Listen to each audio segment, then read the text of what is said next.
Hi, good morning everyone. My name is Rick and I welcome you back to my channel. If you are new to my channel, I basically blog about my backyard. I grow basically houseplants, tropical plants outside year-round here in Central Florida on the West Coast in the Tampa Bay area. And I basically document every week on Sunday. I post a video about how my plants are doing. I bring out new Hoyas that I've collected through the year, and I update you all on what's going on. So let me just show you the garden, and then I'm going to pick out 7 Hoyas that I'm going to show you, put them up on the pedestal there, and then I'm going to take you in a short neighborhood walk. So please stick around, and I hope you enjoy. Let me start here. I have this Hoya planted on my neighbor's yard on this other side of the fence here, and it's coming over to this side. So this is an Australis aromacola, and as you can see, the leaves are pretty succulent. They get even more succulent than this. This is pretty new growth. I think these leaves are only maybe 3 weeks old. But what I've noticed is that this Hoya is getting a bunch of peduncles, almost one on every node, which is kind of weird because I've always thought that these types of Hoya australis are cool weather bloomers, and around here they bloom around November. So we'll see if that waits till November to bloom, but I would like to see them bloom earlier than that so that we can see what they look like. I've never bloomed that particular australis before. So yeah, we had another thing I wanted to show you is in the last 4 days we've had 3 inches of rain. So it's been raining quite a bit. So watering in the backyard, all my garden has been just by rain. So the plants seem to be really happy. They don't bloom as often when it's raining a lot, but yeah, I don't have to worry about watering them, which is a nice thing. A few things over here that I also bought this orchid here. This is a really stunning orchid that I bought it in bud, and it opened up a couple of days ago. And it's RLC Wine Leopard Chinhua. And to tell you how amazing the fragrance on this is hard to describe because it's really strong. It has like a lilac spicy scent to it, and it's just so gorgeous. This color is actually, in person it looks green. I don't know how it's going to come out on the color, but it's just a stunning orchid, and I brought it into the house last night so that I could enjoy it. It was just so beautiful, and I woke up this morning and my whole living room was smelling like it. So it's really beautiful. And then I bought this seedling catasetum hybrid, and I'll show you the really bizarre flowers that he has. Then I'll show you the name in a second. So it's a really nice spike of flowers. Sometimes they fall off and don't mature, but with all this rain and humidity, I think it was happy enough to give me this nice array of flowers. And I'll show you the cross here. Grace Dunn cross, MORR Copper Tiger. So it was a tiny little seedling, and I'm glad that I got to bloom it. I will start out with a couple of the small leaf Hoyas. This guy over here is a Hoya species PG04. Sometimes it goes by the name of zimballus, and EPC 319. As you can see, it's a cute little leafed Hoya. It has like a Weyeri kind of flower, but these leaves are pretty small. They're like the size of the tip of my finger. They're a little bit taco shaped, and it can be a prolific grower. I took 4 or 5 cuttings and I stuck it in this pot at the beginning of, I think at the beginning of March, And this is all it grew from those 5 cuttings. So it's a really good one to, if you want to fill out a Hoya pot pretty quickly in the summer, this Hoya will do it. So zimballus EPC 319, it's definitely a must for the small leaf Hoya collectors out there. And the other small leaf that I have today is Hoya owanji calyx. As you can see, I'm happy to report I have a nice new growth coming out of the side because it kept on growing, really long vine, and I wanted it, I should have cut it to encourage another growth point, but I haven't, and it did it on its own. So it's growing in pond, and I fertilize it maybe once or twice a week when with every other watering. So this is probably a cooler growing Hoya, so it probably doesn't like all this heat and humidity, but somehow it seems to be doing pretty well for me. So I'm pretty surprised and lucky that I have kept this Hoya alive for over 6 months.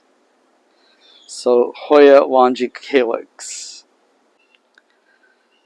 And this is Hoya waterfolia Snow Queen. As you can see, it gets a lot of splash. It's really pretty. And some leaves can get like up to 75%, I've seen, with the splash going on. This leaf must have touched the side of the greenhouse there. But yeah, I had a plant with about 8 to 10 nodes. I took cuttings and they all took, and I have it rooting in my rooting mix, which is basically just coconut chunks and some number 3 perlite. And this stuff you can buy. I buy it online as reptile bedding. I get like almost a cubic foot of it for like $30, and that will give me like, you know, maybe 15 gallons worth of coconut chips when they expand. So that's a good deal, and they seem to really root really well, especially here in Florida where it's hot and humid. I have it in the greenhouse, and they just root well on that stuff. So, and they're pretty light, and it makes a pretty light mix if you are shipping Hoyas, so that's advantageous, so you don't have to charge a lot for shipping. So it's a good deal. And a little bit of an update. This is Hoya Silver Lady. I got it about a month ago, and it took off, and it's putting out a lot of new growth. I actually like this Hoya quite a bit. It has the same look as like a Carnosa Gray Ghost or Nova Ghost or a Silver Dollar. It has like almost 100% splash of the leaves, and like this new leaf is really silvery looking. So, and it's putting out new growth. So I have it in my mix that it's basically perlite. This is a growing mix.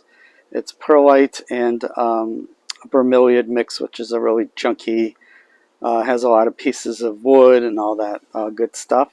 And it's in a self-watering pot. But I let it dry out almost completely and just fill it about 1/4 of an inch of water in the bottom when I water it. So this is Hoya Silver Dollar. And this Hoya goes by the name of Hoya species Bentuo, Borneo. I believe it is a verticillata type.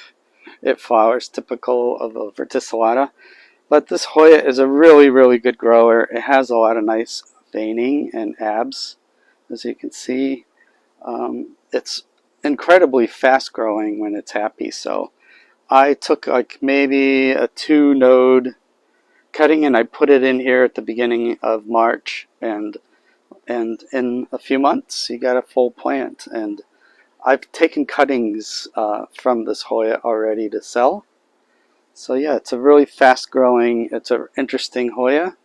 It does have a little splash, but what attracts me to it is they're kind of thick leaves, and they have nice veining. So you can see there.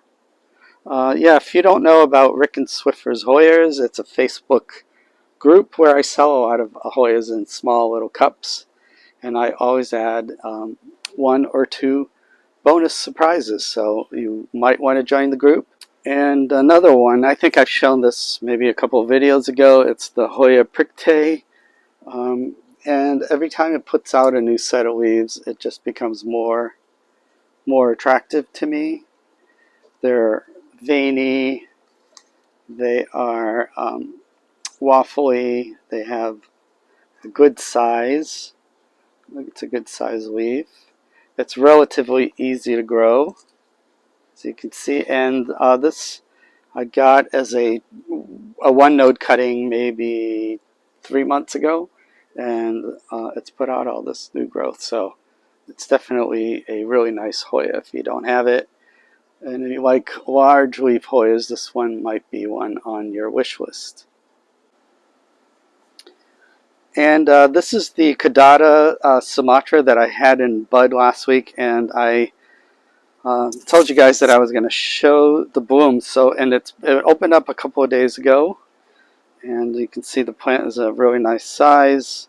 These leaves are amazing and prehistoric looking. They feel like stiff cardboard. They have a nice edge to them, and the flower is just incredible. Let's see if I can do it justice. And there it is. So like I said, it's probably 2-3 days old. And it's really, as you can see, has a lot of fuzziness to it. The coronas like stick out, and they're almost glowing fuchsia color. And the back of the flower is even interesting, as you can see there. So yeah, definitely one of my top 10 Hoyas is Hoya Kadada. And when it's happy, it's gorgeous. If you give it more light, it gets it can get really sun stressed and really beautiful. And you can see some of the back of the leaves. I think most of the back of the leaves is like this maroon color. So that's pretty attractive as well. So yeah, Hoya Kadada Sumatra is really definitely flower and foliage. You can't beat it. I don't know how much of a fragrance it has, but I don't think it has any anything that's really notable about it. And another one, I think I briefly showed this one before, but every leaf that it puts out, I'm becoming more enamored to it. Again, this is an Hoya, and it's called Hoya Prune. You can see the splashing on it is exquisite. It's like dappled splash. It's not like just on one area. And the whole plant seems to be getting that type of splash as well. The leaves are pretty big. They're like about the size of my hand. And they seem to be getting bigger as the plant matures. See if I can hold it up for you. So it's definitely a really gorgeous Hoya. And if you contact Hoyas in Thailand, I'll put the link below, and they may be able to sell you one. So I'll show you the name tag on here.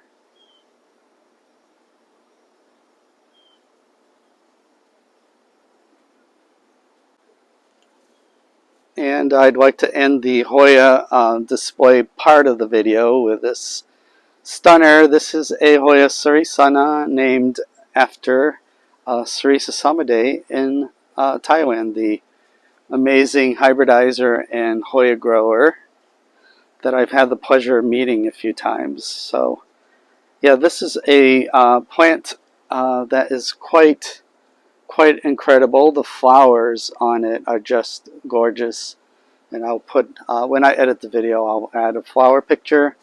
But this Hoya is just, it has everything going for it. The flowers are stunning. They're pretty good size, and it's relatively an easy grower. It's not really fussy. It does like the heat and humidity, and it seems to be doing really well here in the garden. All right, let's go out into the neighborhood here in Kenwood, which is a subdivision or like a neighborhood here in St. Petersburg, Florida. It's known for its craftsman bungalows that were built in the 30s and 40s. And the house next to me just went up for sale. It needs quite a bit of work, but it has a really nice backyard, and it has a really huge oak tree in front of it, and has some other fruit trees in the back. So this is my house here. So you would be my neighbor, and I'd probably give you a few Hoya cuttings if you bought this house. So this is the humongous oak tree. Let's see if I can show you. It's one of the bigger ones in the neighborhood. And yeah, like I said, it needs a lot of work. But with a little bit of investing, this would turn into a really gorgeous house. And I wanted to show you this pothos, golden pothos, and some of these leaves up way up in the tree are like close to 2 feet long. So as you can see, the whole yard is basically golden pothos, which is pretty invasive here in Florida, but it looks quite pretty when it climbs up in the trees like that. So let's just walk down my street here. So I'm walking down towards downtown, which obviously I'm not going to walk there because it's like almost a 2-mile walk downtown. So I'm going to stay in the neighborhood and show you some of the plants that we have here. We have a lot of ponytail palms because they basically zero care. So that's one growing there. That's a bougainvillea. And this, they call these cardboard palms. I think they're kind of cycads. And there's some cabbage palms. And that's a sea grape.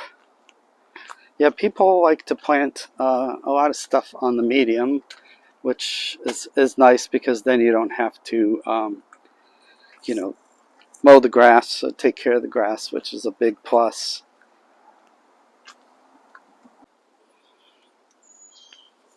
And one of the reasons I like living in this neighborhood is because it feels like you live in a botanical garden. The neighbors are really good about landscaping. They have some really cool plants, and it's Florida, so you can just plant anything outside, and it's really easy to just grow it. So yeah, there's quite a few plant collectors here in the neighborhood, and a lot of people specialize in different stuff. Like this gentleman here collects palm trees, and you can see some really interesting palms and other plants. It's like really nice collection of palms. This is a Bismarckia, which is like a silver palm tree. It's really gorgeous. And most of these I don't know what they're called, but I'm sure he does. And his backyard is not the front over here, it's on the other side, and he has many trees that I can't see from here. So we have a lot of artists that moved into this area. It was pretty dilapidated back in the 80s. These houses were all in really bad shape, and then artists started moving in and fixing them up, and now it's a pretty desirable neighborhood. And there's quite a few gardeners as well. There's an artist Enclave community here, and they have studios and open houses from their houses, obviously. So show you some more the gardening people do here. I try not to film too much in the backyard to give them some privacy, but concentrate more on the mediums. And over here there's a giant milkweed that is super cool. It's a relative of the Hoya family, and these can get up to like 15, looks more than 15 feet, but they're pretty gorgeous.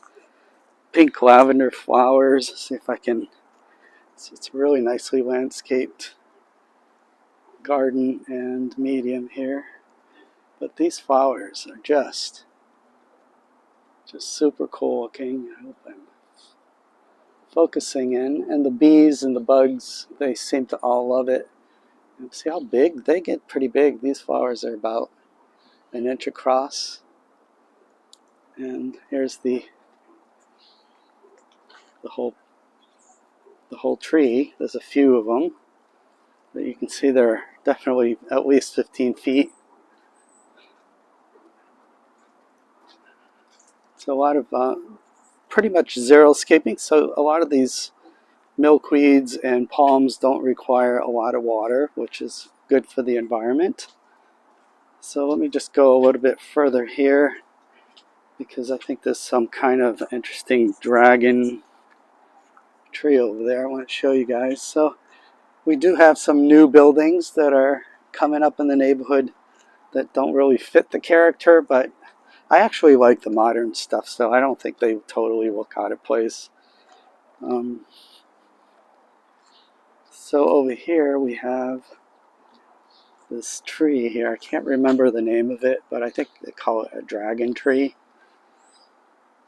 And I just love the roots on it.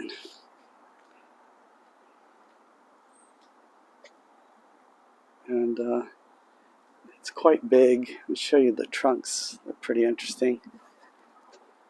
So I'm underneath the tree.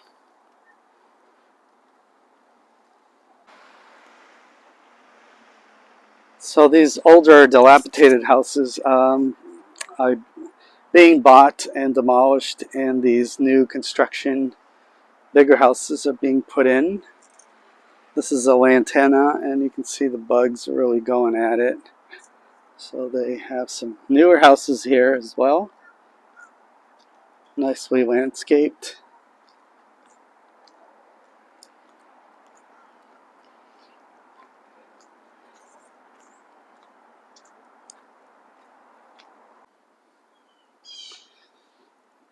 And here we have a series of fishtail palms.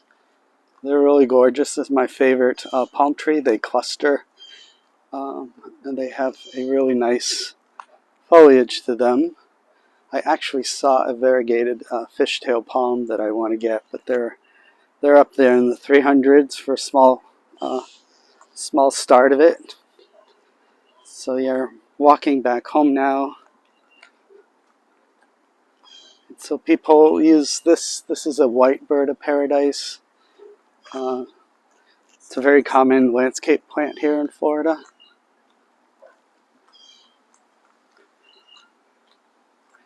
Some home areas over there.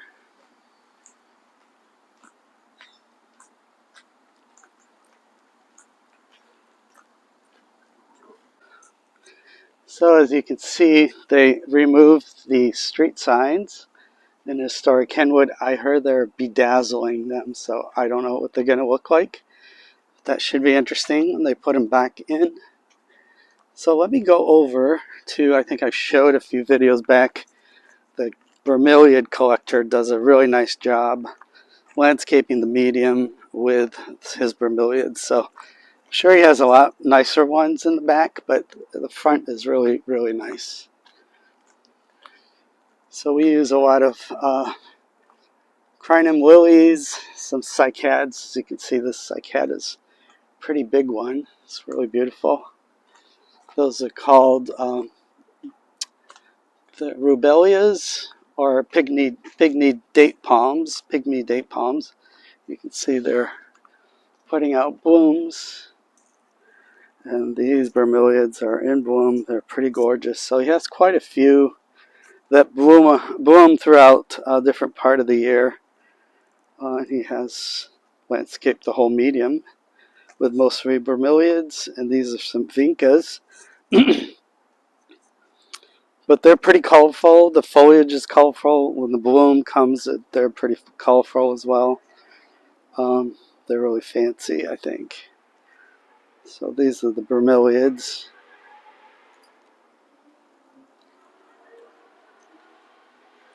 And I'm sure he has his big collection out in the back. So as I was saying, there's a lot of people that collect rare plants here in Kenwood. Some prefer bromeliads. I do Hoyas. There's a lot of aroid collectors and just gardeners in general. There's just so many around here, so it's really nice. And here, the fruit of that dragon tree. See if I can get a close-up. It's pretty big. So it's pretty heavy. If this falls on your head, it's so hard that it would cause definitely some issues. It's pretty big and heavy. So this is another one of those dragon trees.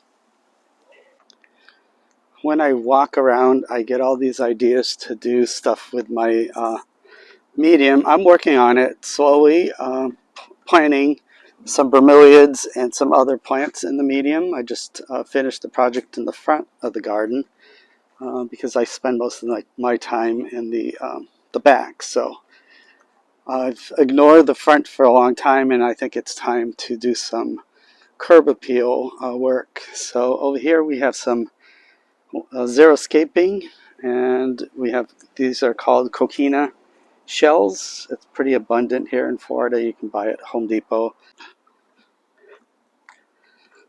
Now here's another medium that's nicely landscaped with some pine bark mulch and some ornamental grasses and some Christmas palms. And that is a queen palm.